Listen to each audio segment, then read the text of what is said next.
켜집니다. 자, 안 넘어가요. 지금 이제 이 화면에 보시는 이 복장이 가운데는 대제사장, 그리고 좌우에는 제사장의 복장을 저렇게 표현해 놓고 있죠.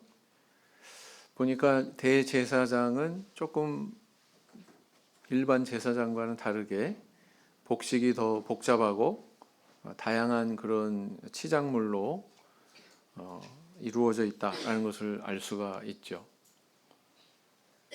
하나님께서 명령하셨습니다. 거룩한 옷을 만들라. 방금 읽으신 그 본문의 내용을 보면 이렇게 정리가 됩니다. 에봇을 만들라. 에봇은 뭘까요? 저 지금 입고 있는 옷 중에서 청자홍 가는 배실로 이렇게 술을 놔가지고 입은 조끼 같은 그런 옷을 에봇이다 이렇게 이야기합니다. 그 다음 흉패를 만들어라. 지금 흐려가지고 잘 안 보이시는데 조금 있으면 자세하게 보실 수 있습니다. 흉패는 요 가슴 부위에 있는 그 장식품이죠.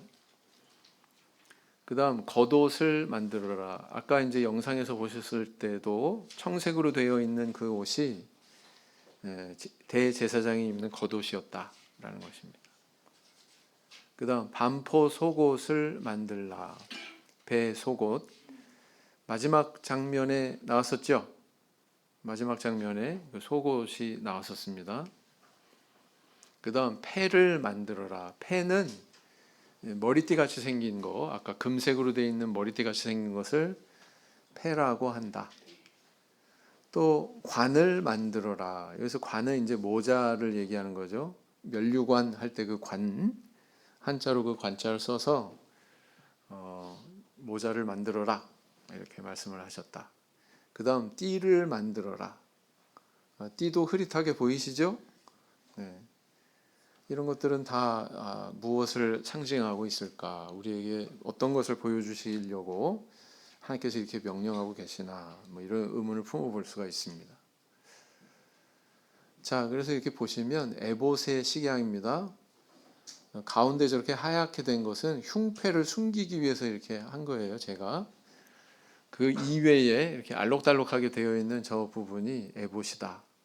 에봇이라고 일컫는 옷이다. 라는 것입니다. 금실, 청자홍, 가는 배실로 짜가지고 저렇게 화려하게 만들었고요. 저 견대 둘을 만들어라. 자세히 보시면 이제 견대가 보일 겁니다. 좌우에, 어깨에. 그 다음 견대에다가 호마노 보석을 달아라. 이렇게 명령하고 있습니다. 오늘 본문 이걸 다 읽지는 않았어요. 6절에서 14절 이 내용을 그냥 정리해서 이렇게 말씀을 드리는 겁니다. 호마노 보석에 인을 새기듯이 12지파의 이름을 새기라 이렇게 명령을 하셨습니다. 그 다음 금태에 두 보석을 물려서 두 견대에 붙여라 이렇게 명령하셨죠. 그러니까 이렇게 금태가 있으면 호마노 보석이 하나씩 딱딱 이렇게 물려져 있는 거죠. 그 다음 사슬을 따서 태에 연결하라 그랬습니다. 머리 많이 따보셨죠? 그죠? 네. 뭐 그런 식으로 사슬을 이렇게 따가지고 연결하도록 그렇게 명령을 하고 있습니다. 그래서 이 색깔이나 모양 뭐 이런 것들이 상징하는 바가 뭔가 이런 걸 생각해 볼 때 이제 친숙하시죠? 청자홍 가는 배실, 백색의 가는 배실. 이것은 계속 나오고 있죠. 그렇지 않습니까? 네.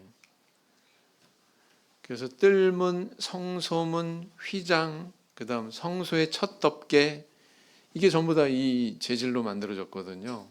근데 역시 대제사장의 에봇이라고 하는 이 옷의 일부에도 역시 똑같은 그런 재료가 사용이 됐다라는 것을 확인하게 됩니다. 이것은 이제 먼저도 언급이 됐습니다만 항상 하나님의 보좌에 나타나는 그런 무지개가 있죠. 그죠? 이 색깔에 이건 아마 더 화려했었을 거예요. 왜냐하면 여기에는 청자온 가는 배실만 들어가는 게 아니라 또 금실로 또 장식을 했으니까 더 화려했겠죠. 이것은 뭘 상징하나? 바로 예수 그리스도께서 품고 계시는 아름다운 성품을 상징하고 있다. 이렇게 계속 제가 말씀을 드렸습니다. 그것과 관련된 구절을 우리가 한번 찾아보면 이렇게 찾아볼 수가 있다. 히브리서 1장 3절 형제반 먼저 읽겠습니다. 시작. 이는 하나님의 영광의 광채시요 그 본체의 형상이시라. 그의 능력의 말씀으로 만물을 붙드시며 죄를 정결케 하는 일을 하시고 높은 곳에 계신 위엄의 우편에 앉으셨느니라 그랬어요. 여기 보니까 어떤 표현이 있냐면 이는 하나님의 영광의 광채시요 그 본체의 형상이다 이렇게 증거하고 있죠. 계시록 4장 3절 뿐만 아니라 에스겔 1장 이런 데 보면 예수님의 보좌에 둘려져 있는 그런 아름다운 형상을 표현을 하고 있습니다. 계시록 4장 3절을 보시면 자매반 시작. 앉으신 이의 모양이 벽옥과 같고 흉보석 같고 또 무지개가 있어 보좌에 둘렸는데 그 모양이 녹보석 같더라. 자, 앉으신 이의 모양 그랬어요. 앉으신 이는 누구일까요? 예수 그리스도. 그죠? 근데 모양이 벽옥과 홍보석 같고 보석에 비유하고 있어요. 또 무지개가 있답니다. 그리고 무지개가 보좌에 이렇게 둘렸대요. 그죠? 이건 에스겔서에 있는 서술하고 상당히 유사하죠. 네. 그리고 또 그걸 보석으로 또 녹보석과 같더라 이렇게 비유를 하고 있습니다.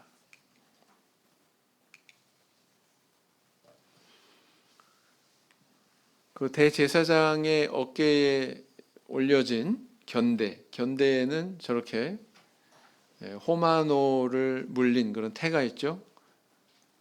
그 호마노 보석에 이렇게 테두리가 있잖아요. 그걸 태라고 부릅니다. 그래서 오른쪽에 6, 왼쪽에 6, 두 어깨에 6 그 이스라엘 12지파의 이름이 저렇게 새겨져 있습니다. 맨 위에는 뭘까요? 루우벤 이렇게 써 있어요. 그 다음 시므온, 레위 이런 식으로 6명의 그런 아들의 이름을 기록하고 있고 반대쪽에도 또 기록을 하고 있다. 이건 뭘 의미할까요? 상징성이 다분하죠. 네.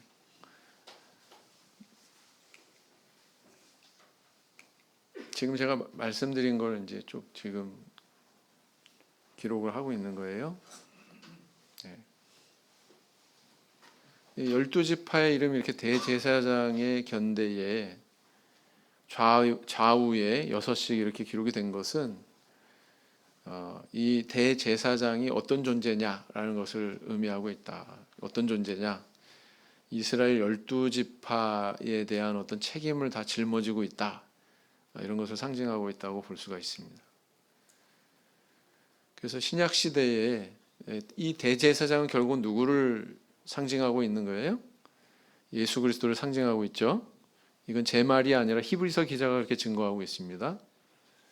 그래서 대제사장이신 이 예수 그리스도께서 우리의 성도의 구원에 대한 그런 책임을 짊어진 그런 상황을 상징하고 있다 이렇게 보여집니다.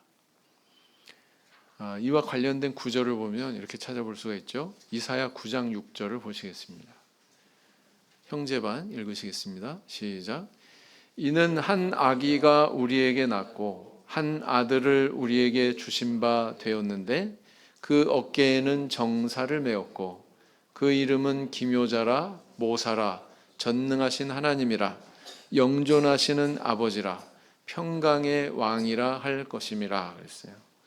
그 아기가 뭐라고 일컬어진다고요? 영존하시는 아버지래요. 근데 그 아기에 대해서 어떻게 표현하고 있냐면은 그 어깨에는 아기의 어깨란 얘기죠.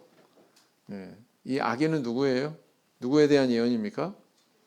예수 그리스도 정사를 메었고 이렇게 기록을 하고 있습니다. 그 어깨에 정사를 메었다 이렇게 표현하고 있습니다. 또 이사야 53장 4절에는 이렇게 기록하고 있죠. 자매반 시작.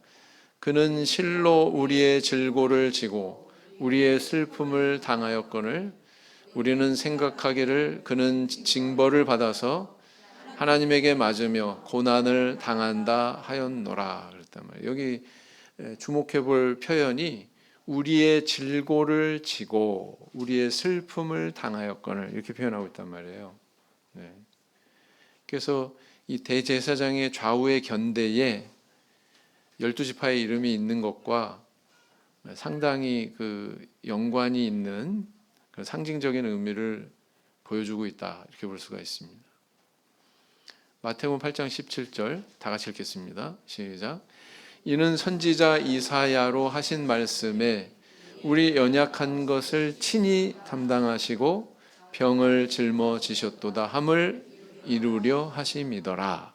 여기는 조금 이제 다른 방향에서 서술을 하고 있죠. 우리의 연약한 것을 친히 담당하신다. 또 병을 짊어지셨다. 이렇게 표현을 하고 있습니다. 자, 그 다음에 이제 흉패의 식양이 되겠습니다. 흉패. 아까 제가 하얀색으로 이렇게 가려놓은 부분이 있었잖아요. 그 에봇의 그 바깥에는 가슴 부위에 대제사장의 가슴 부위에 이렇게 흉패가 또 따로 달려져 있었습니다. 이 흉패는 어떤 식양으로 되어 있었느냐? 이것도 역시 바탕은 뭐예요? 본 바탕은 바로 금실, 청자홍, 가는배실 이 실들로 짠 천이다, 패브릭이다. 그 다음 네 줄로 12보석을 물려라 이렇게 기록을 하고 있습니다. 보석 위에 12지파의 이름을 하나씩 새겨라 또 이렇게 명령하고 있고요. 이것도 본문이 너무 길기 때문에 제가 그냥 이렇게 정리해가지고 읊어드리는 거예요. 흉패와 에봇, 견대를 연결하는 고리와 사슬을 만들어라. 그래서 이게 다 하나로 연결이 되고 있는 것을 보게 되죠. 흉패와 에봇과 견대. 그 다음 우림과 둠밈을 그 흉패 안에다 넣어라. 흉패 안에다 넣어라라고 하는 것을 보니까 이것은 주머니 같은 형식으로 되어 있구나라는 것을 추정해 볼 수가 있죠. 네. 그래서 이 12개의 보석이 이렇게 물려졌는데 이 12개의 보석의 이름은 뭐냐면은 보시는 바와 같습니다. 이런 보석들이 종류별로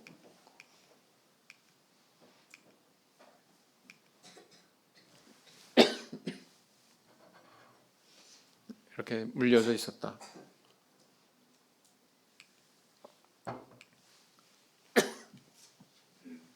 근데 아까 마지막에 보니까 우림과 둔밈 발음도 힘드시죠? 둔밈입니다. 둔밈. 저거는 이스라엘 요즘 꽃가루 많이 날리죠. 네, 제가 참 그 봄만 되면 막 이렇게 고생을 합니다. 그 우림과 둠밈이라고 하는 것은 일종의 어떤 뭐 주사위 같은 역할을 하는 그런 물건인데 저거는 이스라엘 문화관에 전시되어 있는 우림과 둠밈의 그 모습입니다. 고고학적인 그런 근거로 이제 저렇게 그 복원을 해낸 건데요. 아까 이제 동영상 보실 때 대제사장이 이렇게 양손에다가 까만 돌, 흰 돌 이렇게 잡고서 이렇게 흉패에다가 넣는 거 보셨죠? 기억나십니까? 그러니까 이건 어떤 용도냐면 하나님께 어떤 뜻을 물을 때 여기 이제 손을 집어넣어서 하나를 꺼냈는데 그게 흰색일 수도 있고 검은색일 수도 있잖아요. 그죠? 네, 그런 식으로 하나님 앞에 뜻을 물을 때 쓰는 그런 도구였다라는 것입니다. 그래서 성경에 보면 이 우림과 둠밈을 활용했다고 하는 것을 알 수 있는 그런 기록들이 있습니다. 민수기 27장 21절을 보시면, 자, 형제반 먼저 읽겠습니다. 시작. 그는 제사장 엘르아살 앞에 설 것이요 엘르아살은 그를 위하여 우림의 판결법으로 여호와 앞에 물을 것이며 그와 온 이스라엘 자손 곧 온 회중은 엘르아살의 말을 쫓아 나가며 들어올 것이니라 그랬단 말이죠. 저렇게 제가 빨간색으로 이렇게 칠해 놓은 부분을 보시면 뭐라고 기록하고 있어요? 우림의 판결법으로 이렇게 표현하고 있죠. 네, 그래서 이게 여호와의 뜻을 묻는 도구였구나라는 것을 알 수가 있습니다. 지우가 나랑 체질이 똑같은가 보다. 기침하는 거 보니까. 사무엘상 28장 6절 자매반 읽어보시겠습니다. 시작. 사울이 여호와께 묻자오되 여호와께서 꿈으로도 우림으로도 선지자로도 그에게 대답지 아니하심으로 그랬습니다. 이게 하나님의 뜻을 물어서 하나님께서 대답하는 걸로 간주가 되었구나라는 걸 알 수 있죠. 네, 그런 용도로 활용이 되는 것이 우림과 둠밈이었다라는 것입니다. 이 보석에는 아까는 이제 보석 이름을 제가 쭉 이렇게 나열을 했는데 실제로는 뭐예요? 이 보석에는 이스라엘 12지파의 이름이 하나씩 하나씩 다 새겨져 있다라는 것입니다. 그래서 보시는 바와 같이 유다, 이사갈, 스불론, 루벤, 시므온, 갓, 그다음 에브라임, 므낫세, 뭐라고 써 있어요? 베냐민. 에브라임, 므낫세, 베냐민. 그다음 단, 아셀, 납달리 이렇게 12지파의 이름이 여기 새겨져 있었다라는 것입니다. 견대에도 여기 6지파, 6지파. 가슴에도 뭐예요? 12지파 이름이 이렇게 다 새겨져 있었다. 그래서 이 흉패와 12보석의 상징은 뭘 의미하느냐? 당연히 12보석은 뭘 상징하겠어요? 이스라엘의 12지파를 상징하겠죠? 그것이 대제사장의 흉패에 있는 보석에 다 그 이름들이 새겨져 있었다라는 거예요. 대제사장은 예수 그리스도를 상징한다고 그랬죠. 그래서 하나님 또는 예수 그리스도의 품속에 있는 선민의 이름, 이스라엘 12지파의 이름. 성경에는 또 뭐라고 기록하고 있어요? 우리의 이름이 어디에 있다고 그랬습니까? 하늘의 생명책에 있다. 또 그렇게 기록하고 있지 않습니까? 이런 면에서 우리가 특별하게 생각해 볼 수가 있다. 계시록 21장 12절 형제의 반 읽어보시겠습니다. 시작. 크고 높은 성곽이 있고 12문이 있는데 문에 12천사가 있고 그 문들 위에 이름을 썼으니 이스라엘 자손 12지파의 이름들이라. 이스라엘 12지파 이름이 새겨진 데가 또 나오거든요. 계시록 21장에 이건 뭐냐면 하늘에서 내려온 어린 양의 신부 새 예루살렘에 문이 12개가 있어요. 근데 문이 진주로 되어 있는 문이래요. 진주로 되어 있는 문인데 거기에 그 문들에 이름이 새겨져 있습니다. 근데 그 이름이 12지파의 이름이다 라는 것입니다. 12000 스타디온, 12000 스타디온, 12000 스타디온. 정육면체로 그렇게 표현을 하고 있죠. 하늘에서 내려온 새 예루살렘을. 그래서 동서남북으로 문이 3개씩 있었다. 그 문에는 3, 4, 12, 12지파의 이름이 또 새겨져 있다. 이렇게 기록을 하고 있습니다.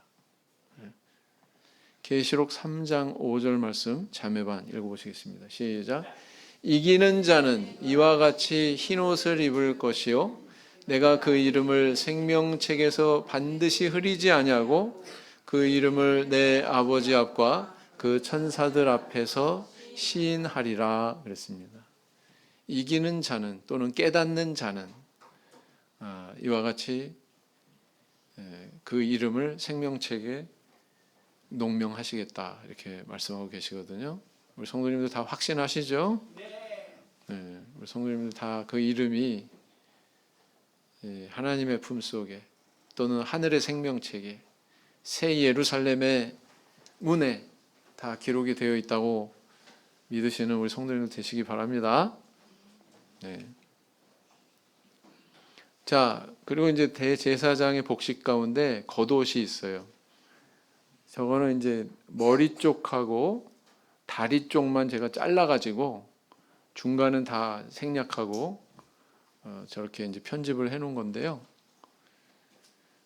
이 청색 옷은 에봇에 받쳐 입었던 옷이다. 에봇. 다시 말하면 이 청색 옷 바깥쪽으로 에봇을 입게 되어 있다라는 것이죠. 두 어깨 사이 머리 들어갈 구멍을 내라. 그러니까 저 청색 겉옷은 가운데 구멍이 나 있겠죠. 머리가 들어가는 구멍이 나 있는 것이다. 펄럭펄럭거리지 않게 어떻게 해요? 나중에 띠를 띠는 거죠. 허리에다가. 그리고 이제 저 밑단에는 금방울, 한성류, 또 금방울, 한성류 이렇게 지그재그로 장식을 해라 이렇게 명령을 하고 있습니다. 저 금방울을 달아놨으니까 걸을 때마다 어떻겠어요? 소리가 나겠죠? 방울 소리가 나겠죠? 그 석류 모양의 장식은 청색, 홍색 실로 수놓아서 만들어라 이렇게 명령하고 있습니다. 그리고 이것은 성소에 들어갈 때 입게 하라. 성소는 어느 곳이에요? 첫 번째 방이죠? 다 기억하시죠?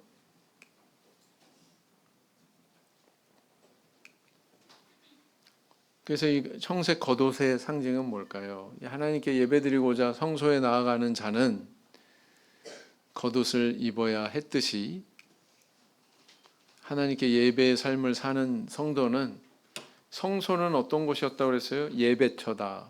그 예배처 안에 뭐가 있어요? 기도를 상징하는 향단이 있고, 다시 오른쪽부터 말씀을 상징하는 떡상이 있고, 중앙의 가운데 저 제일 안쪽에는 기도를 상징하는 향단이 있고, 그리고 왼쪽에는 성도들의 옳은 행실을 상징하는 7 금촛대가 있었죠. 예배처다. 예배처 성소다.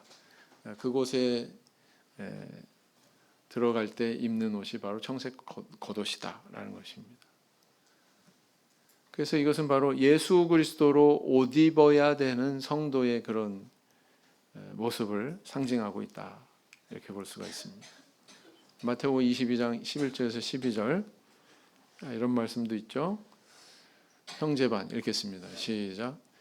임금이 손을 보러 들어올새 거기서 예복을 입지 않은 한 사람을 보고 가로되 친구여 어찌하여 예복을 입지 않고 여기 들어왔느냐 하니 저가 유구무원이오늘 그랬어요. 천국을 잔치집으로 이렇게 비유하는 그런 내용이 22장에 마태복음 22장에 기록이 되어 있는데 결국은 이 예복을 입지 않은 이 사람은 어떻게 됐어요? 마지막에 기억나십니까? 밖에 쫓겨나서 슬피 울며 이를 갈미 있었다 이렇게 표현하고 있습니다. 그렇죠? 그러니까 이게 옷이 굉장히 예복이 중요했구나라는 걸 알 수가 있죠. 누가복음 15장 22절 말씀 읽어보시겠습니다. 시작. 아버지는 종들에게 이르되 제일 좋은 옷을 내어다가 입히고 손에 가락지를 끼우고 발에 신을 신기라. 이거 누구 얘기예요? 집 나간 둘째 아들. 그 둘째 아들을 기다리다가 돌아오는 모습을 보고서는 뛰어서 맞이했던 그런 아버지에 대한 비유죠. 잃은 둘째 아들을 되찾은 아버지의 비유. 거기에 나오는 대목이죠. 이 아버지가 그 둘째 아들한테 제일 좋은 옷을 내어다가 입혔다. 뿐만 아니라 또 손에 가락지를 끼웠다. 이것은 아들의 신분을 다시 회복했다는 것을 의미하는 거죠. 옛날 반지는 인장이에요, 인장. 그죠? 영화 배너를 보셨습니까? 네. 인장이 있단 말이에요. 그러니까 넌 아들로서의 자격이 있다. 그리고 발에 신을 신겼어요. 너는 노예가 아니다. 네. 이런 의미죠. 자, 그 다음에 이제 또 뭘 명령하셨냐면 패와 관을 만들어서 씌워라 이렇게 또 명령을 하셨어요. 정금으로 패를 만들어라. 그래서 머리띠 같이 되어 있는 것이 바로 패다. 그 다음 패에다가 문자를 새겼는데 뭐라고 새겼냐면 여호와께 성결 이렇게 쓰라고 명령을 하셨습니다. 아론의 이마에 늘 있게 해라. 또 이렇게 말씀하고 있죠. 그래야 여호와께서 성물을 받으신다. 제물을 받으신다. 거룩한 제물을 성물 이렇게 말하는 거죠. 그 다음 가는 배실로 관을 만들어라. 흰색의 저 모자를 만들어라 이렇게 명령하셨습니다. 머리띠를 순우와 만들어라. 굉장히 화려했겠죠. 정성을 다하고 저기 보시면은 이제 패하고 관이 같이 이렇게 표현이 되어 있습니다. 하나님께 나아가는 자는 바로 이런 존재다.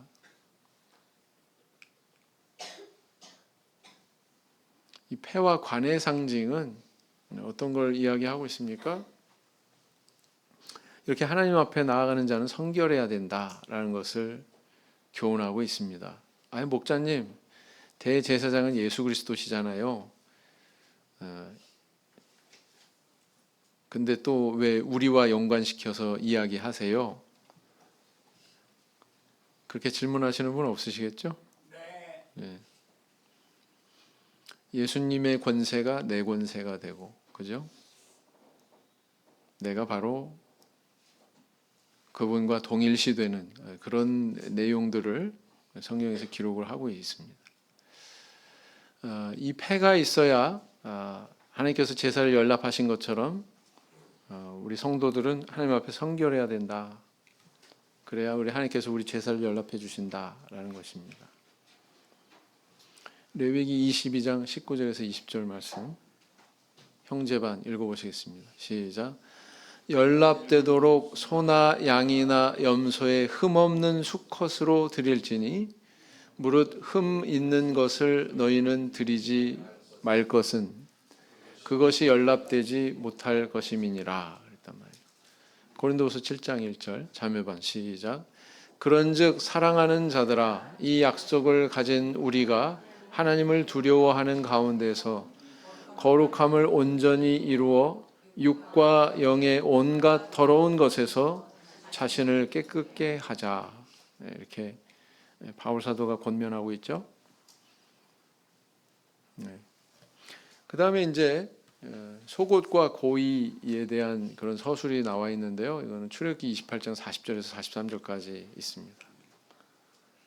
속옷을 만들어라. 제사장이 입을 속옷을 만들어라. 이렇게 명령을 하고 있고요. 이것을 아론과 그 아들들에게 입혀라. 배로 고의를 만들어라. 가장 안쪽에 속옷을 얘기하는 거죠. 동영상에서 가장 마지막에 나왔던 내복 같은, 그죠? 반바지 같은 그걸로 고의라고 이렇게 얘기합니다. 고의로는 허리부터 넓적다리까지 가려라. 성막에서 섬길 때 꼭 입어야 한다. 이렇게 명령하고 계십니다. 하체가 드러나지 않게 해라. 이렇게 말씀하고 있죠.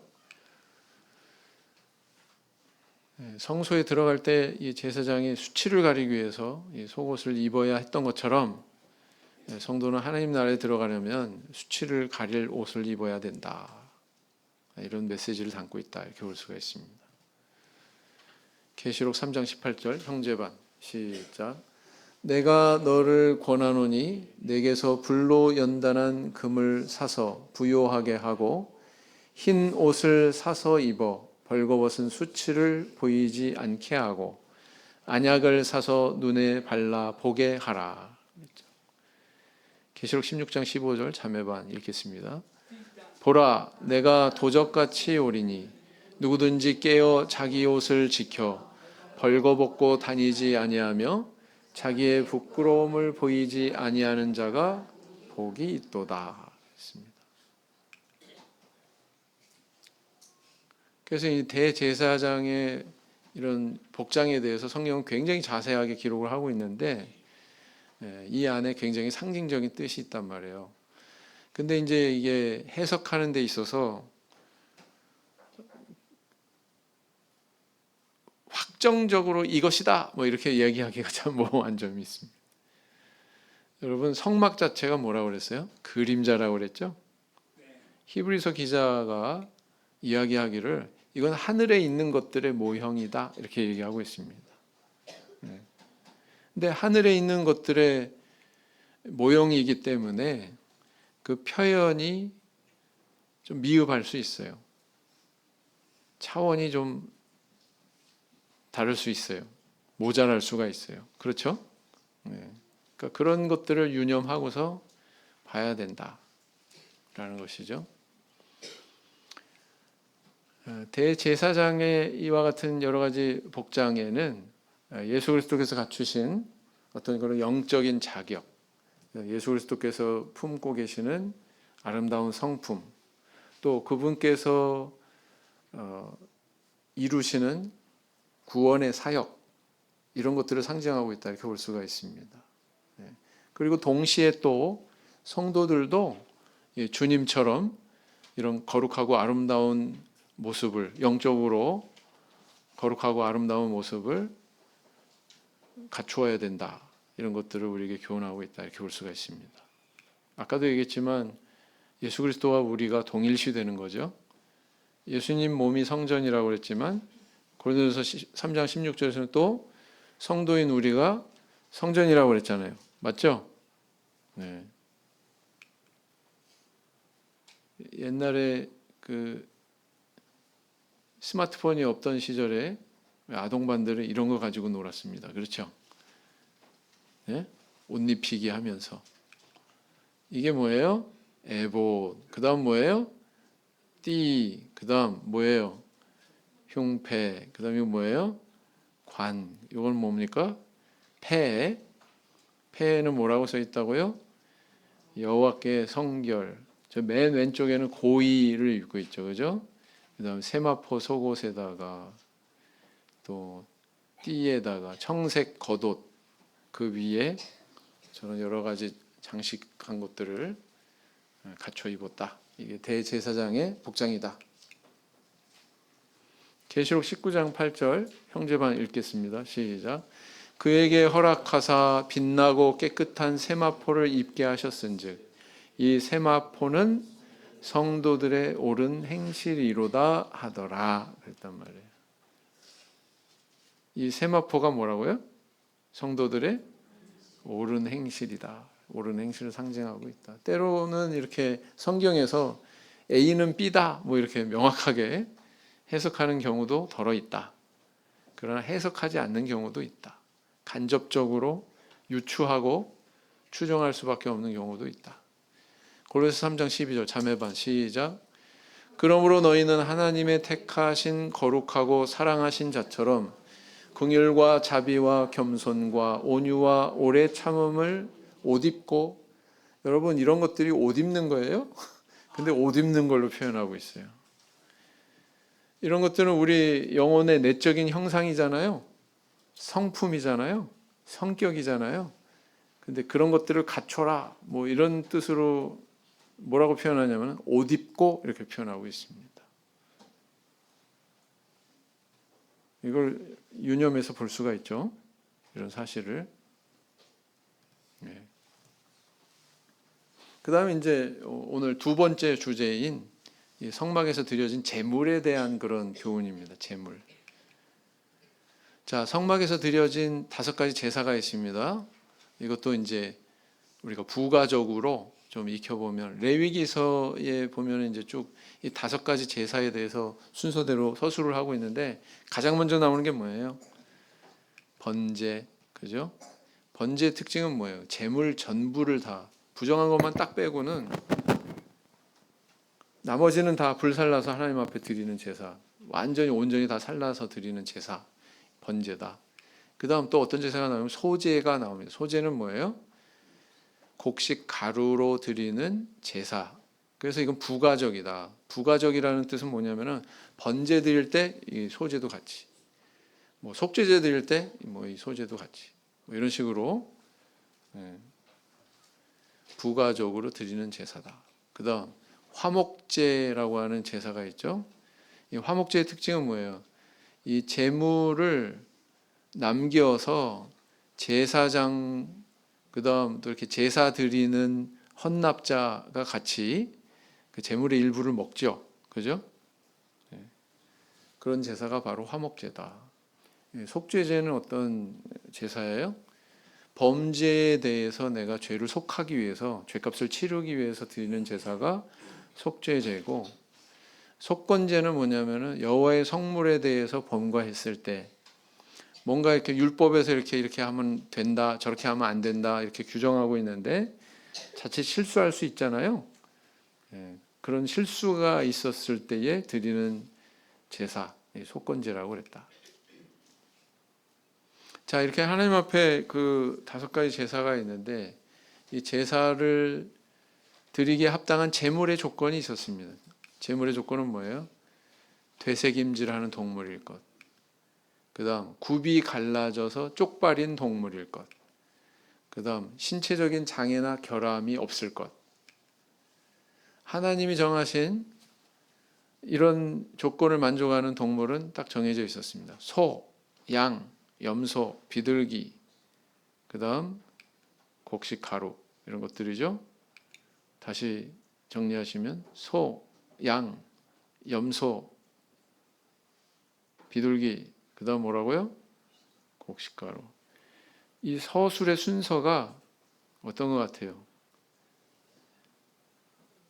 물질적 가치의 순서입니다. 뭐가 제일 비싸겠어요? 소, 그다음 양, 그다음 염소, 그다음 비둘기, 그다음 곡식가루 이렇게 나열이 되고 있습니다. 왜 이렇게 되어 있을까요? 먼저 이제 그걸 언급하기 전에 정결한 제물을 이렇게 구별하는 의미는 뭐냐? 신약 시대에 와서 우리에게 어떤 의미가 있느냐? 정결한 이런 동물만 하나님 앞에 제물로 합당했듯이 우리 예수님께서는 흠결이 있으셔요, 없으셔요? 네.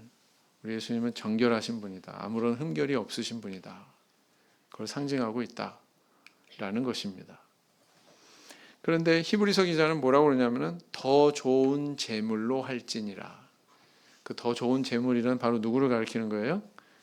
예수 그리스도를 가리키는 거죠.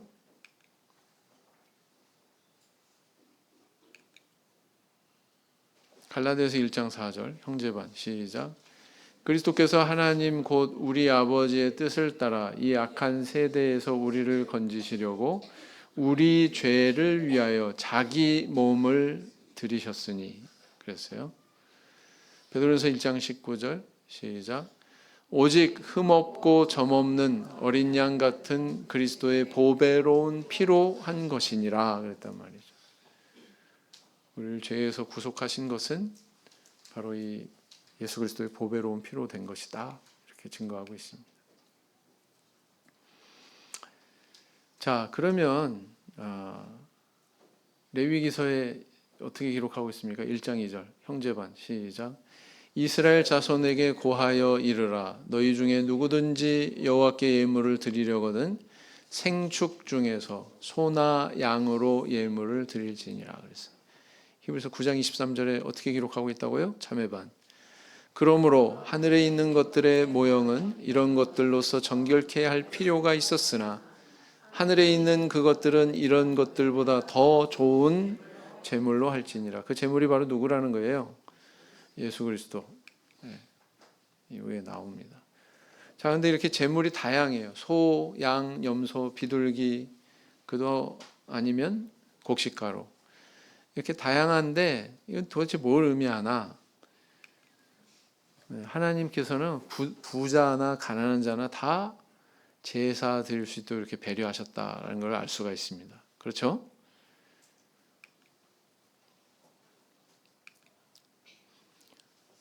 그래서 자기 형편대로 하나님 앞에 드리면 된다는 거예요. 정성을 다해서. 성경의 기록을 직접 확인해 보면 서술이 이렇습니다. 레위기 5장 7절에 보면 제가 읽을게요. 만일 힘이 어린 양에 미치지 못하거든, 이렇게 기록하고 있어요. 힘이 미치지 못한다는 건 뭐예요? 어린 양 드릴 형편이 못 되면, 그러면 뭘 하라고요? 뭘로 대신하라고요? 산비둘기 둘이나 집비둘기 새끼 둘을 여호와께 가져가서 제물로 삼아라, 이렇게 명령하고 있다. 레위기 5장 11절에 또 이렇게 또 기록을 하고 있어요. 만일, 가정하는 거죠. 힘이 산비둘기 둘이나 집비둘기 둘에도 미치지 못하거든, 극빈자, 여기까지도 안 되면, 그럴 경우에는 뭘로 드리라고요? 고운 가루 에바 10분의 1을 예물로 가져다가 드려라. 그러니까 부가적인 제사라고 제가 아까 표현했는데, 부가적인 제사로도 드려지지만 이게 본 제물로도 드려졌다는 거예요, 안 드려졌다는 거예요? 드려졌다는 걸 의미하죠? 네, 그렇습니다. 그래서 우리 하나님께서는 모든 사람이 이렇게 하나님 앞에 경배자로, 제사자로 나아가기를 원하셨다. 욥기 34장 19절을 보면 이렇게 기록하고 있습니다. 형제반, 시작. 왕족을 외모로 취치 아니하시며 부자를 가난한 자보다 더 생각하지 아니하시나니. 누가요? 네, 하나님께서. 그죠? 그다음 누가복음 21장 2절에서 3절 자매반, 시작. 또 어떤 가난한 과부의 2렙돈 넣는 것을 보시고 가라사대 내가 참으로 너에게 말하노니 이 가난한 과부가 모든 사람보다 많이 넣었도다. 그렇죠. 그래서 우리 하나님께서는 절대 기준으로 보지 않고 상대적 기준으로 보신다. 그죠?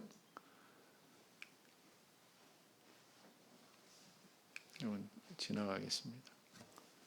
그래서 오늘의 내용을 다시 한번 이제 되짚어 보면, 이 대제사장의 복식과 이 제물에 대한 그런 교훈의 내용은 이런 것들이다. 그리스도는 하늘 성소에 더 나은 대제사장이시다 라는 거고요. 동시에 또 더 나은 제물이시다. 이건 히브리서 기자가 이야기하고 있는 내용입니다. 그걸 그대로 옮긴 겁니다. 그래서 이렇게 온전한 대제사장이고 제물이신 예수 그리스도만이 하나님께 온전한 제사를 드릴 수 있다. 바로 우리는 그런 온전한 제사를 드릴 수 있는 참 장막, 하늘이 속한 참 성전에 속해 있는 사람들이다.